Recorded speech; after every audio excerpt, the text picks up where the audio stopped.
അങ്ങനെ കേരള ബ്ലാസ്റ്റേഴ്സിൻ്റെ ഏറ്റവും മനോഹരമായിട്ടുള്ള അറ്റാക്കറായിട്ടുള്ള ഡിമിട്രിയോസ് ഡയമൻഡക്കോസിന് നന്ദി അറിയിച്ചു കഴിഞ്ഞു. ഒഫീഷ്യലായി ഇൻസ്റ്റാഗ്രാം പോസ്റ്റിലൂടെയാണ് നന്ദി അറിയിച്ചത്.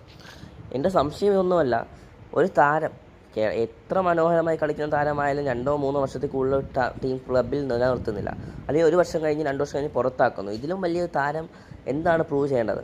പണമാണോ? ഡിമിട്രിയോസ് ഡയമൻഡക്കോസ് ഒരിക്കലും പണം ആവശ്യപ്പെട്ടിട്ടില്ല എന്നുള്ളത് വ്യക്തമാണ്. ക്ലബ്ബ് അദ്ദേഹത്തിന് നല്ലൊരു ഓഫർ നൽകിയിരുന്നില്ല എന്നുള്ളതാണ് വ്യക്തം.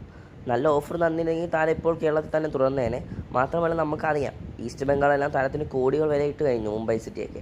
അപ്പോൾ കേരള ബ്ലാസ്റ്റേഴ്സിനെ ഏറ്റവും മികച്ച താരമായിട്ടുള്ള ഡിമിട്രിയോസ് ഡയമൻഡക്കോസിൻ്റെ ഗോൾഡൻ ബൂട്ട് ആദ്യമായി കേരള ബ്ലാസ്റ്റേഴ്സിനായി നേടിക്കൊടുത്ത് ഏത് മോശം സാഹചര്യത്തിലും നെടുന്നുണ നിൽക്കാനും കഴിയുന്ന ഈ ഒരു പ്ലെയറിനെ ടീം ഒരിക്കലും വിട്ട് കളയതായിരുന്നു.